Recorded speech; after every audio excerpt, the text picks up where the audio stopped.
Morning, peeps. Now I'm going to be all over. My head's going to be here. My screen's over here. So I kind of looked at here while I'm talking to you here, making sure because I'm live streaming. I haven't done many of it.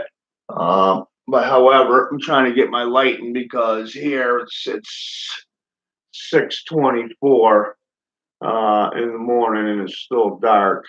However, I got some things on my mind, but before I go there, let me make it very clear for disclaimer that this is for educational purposes only. This is not legal advice. But this is just what's going on with me, and this is the research that I have done to find the laws. Let me make it very clear. I don't make the laws. I just go by them. So that being said, let's get into it. Travelers, traveler. Um, when they pull you over and you don't have a license, never had a license, they give you DLS. Driving.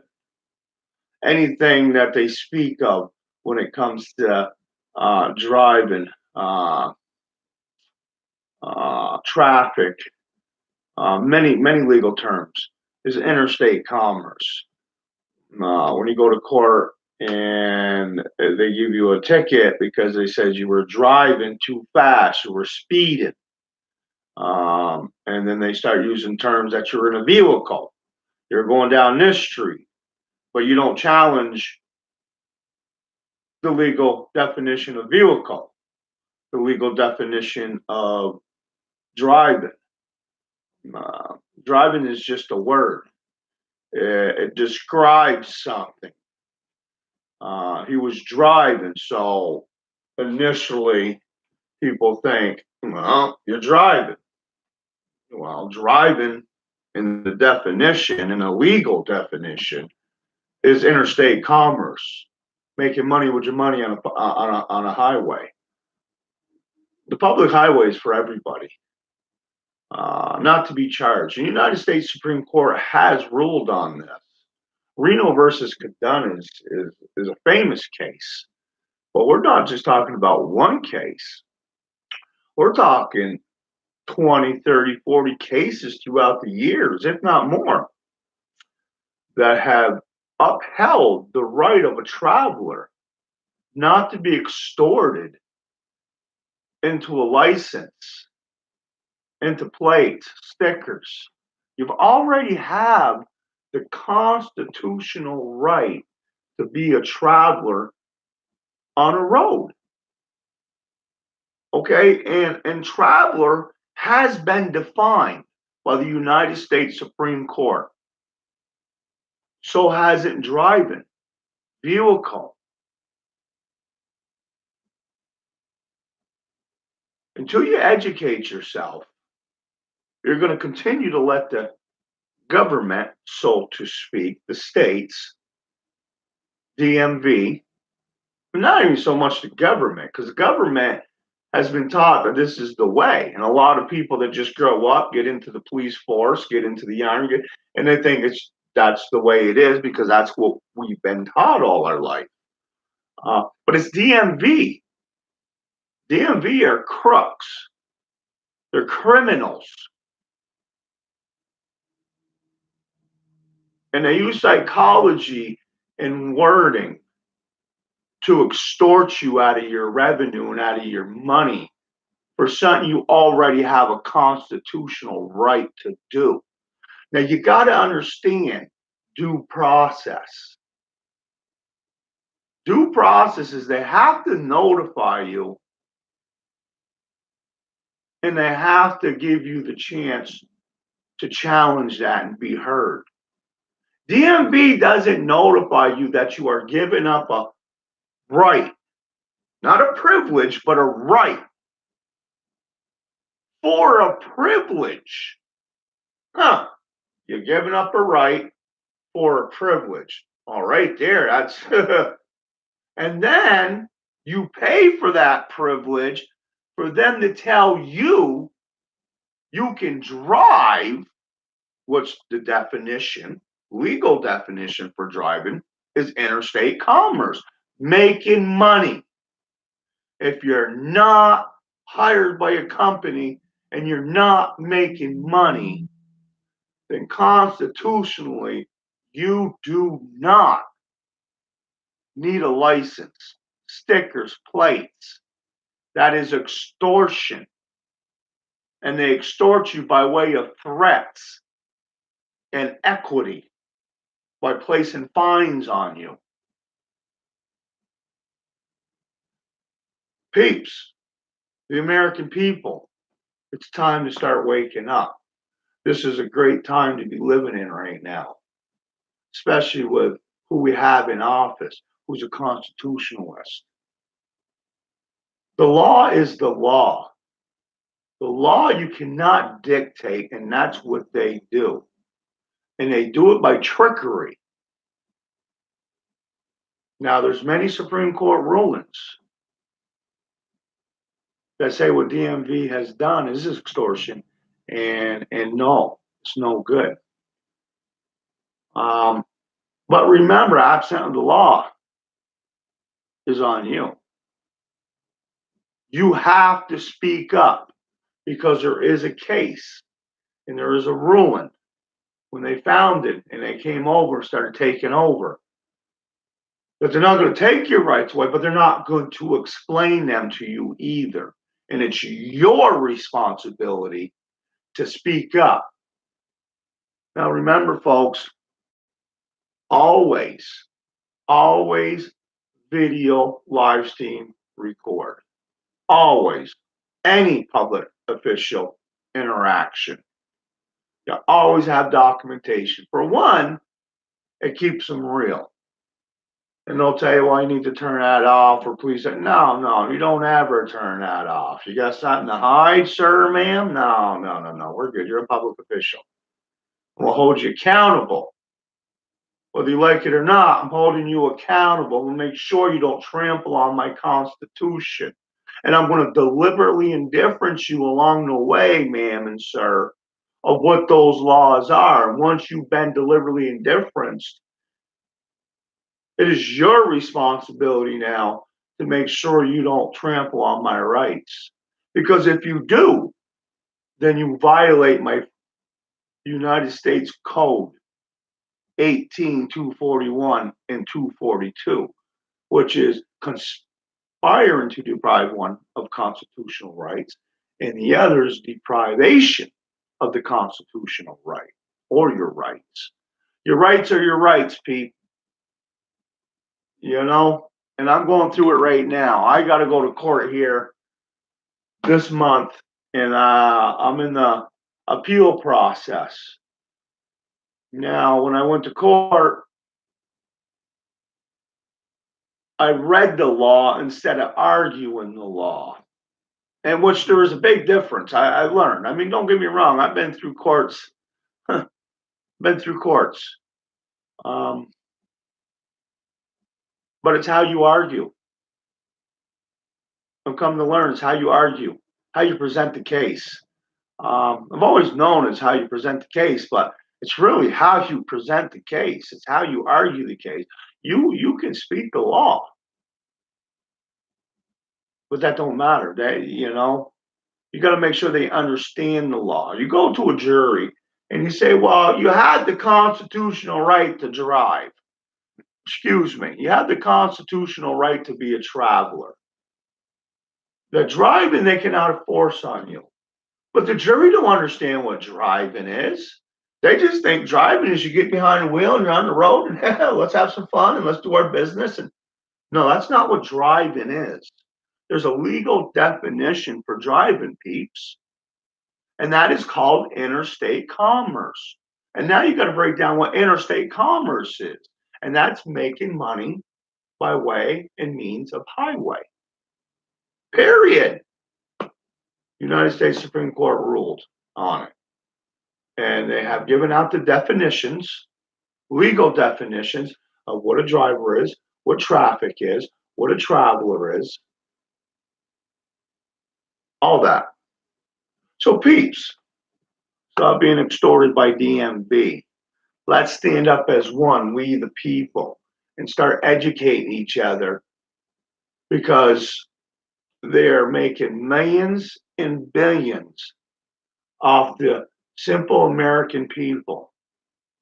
How many people would love to save $700-800 on registration?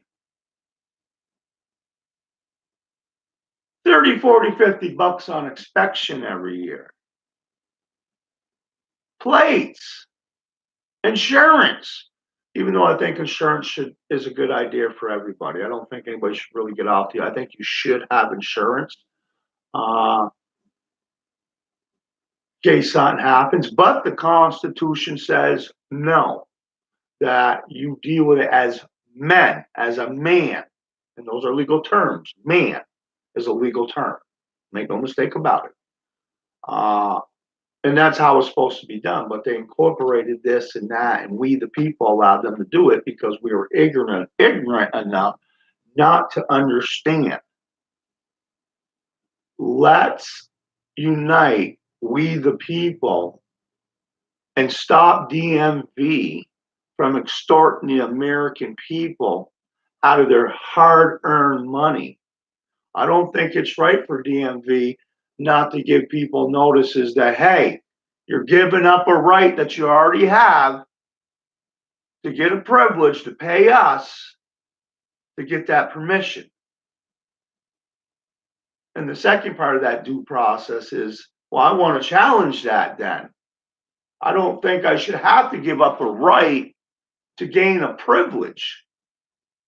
I've already had the right to be a traveler in an automobile, not a car, not a vehicle, but the United States Supreme Court has ruled the legal definition that goes hand in hand with interstate commerce and hand in hand with traveler. Car, vehicle, commerce, traveler, automobile. That's what it is. That's how you break it down. The legal definitions.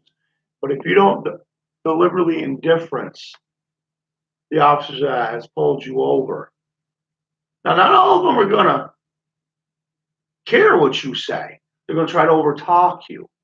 They're going to try to keep on telling. It doesn't matter. I'm not going to tell you again. You hold the ball in your court. You lock the doors. You don't ever open them up. If they are detaining you, then that's a custodial arrest. That's a legal custodial arrest. Meaning, at any time, anyways, it don't even matter, but especially when you're in custodial arrest, is now I'm a custodial arrest officer. I'm going to exercise my rights, and I need a lawyer present for any more further questioning. And if you care to try to obtain my documentation under the Fourth Amendment, I'm going to ask you to get a search warrant because I don't believe I've committed a crime. I'm pretty much positive I did not commit a crime. And unless you can prove that I have committed a crime, then you're going to need to get a search warrant to obtain my paperwork. Because my paperwork, whether it be a license, insurance paper, whatever, you are under the Constitution with the Supreme Court ruling to be protected in your effects, papers, and property. That they cannot seize it unless it's lawful or unless you willingly give it to them. But once you deliberately indifference them, which is a legal term, but you tell them what time it is and they so choose break in your agreement, that's a lawsuit.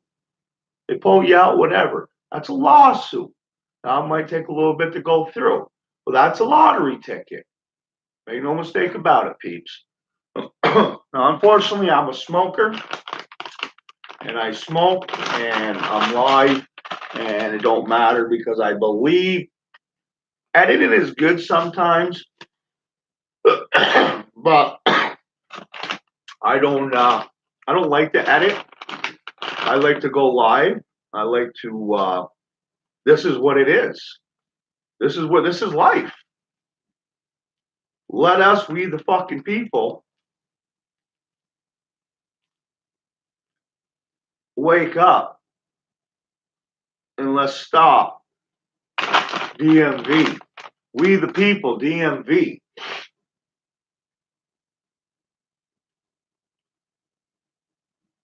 You want to keep on spending hard-earned money every year? $700-800 to register a truck, a car, an Audi, whatever, Corvette.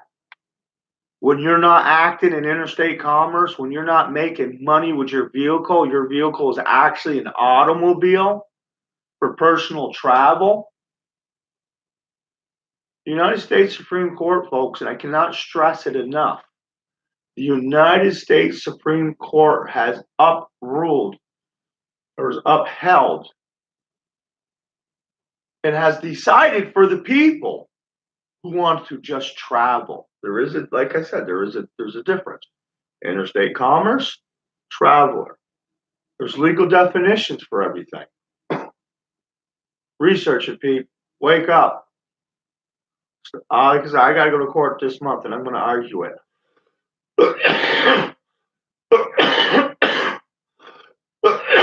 Excuse me, peeps.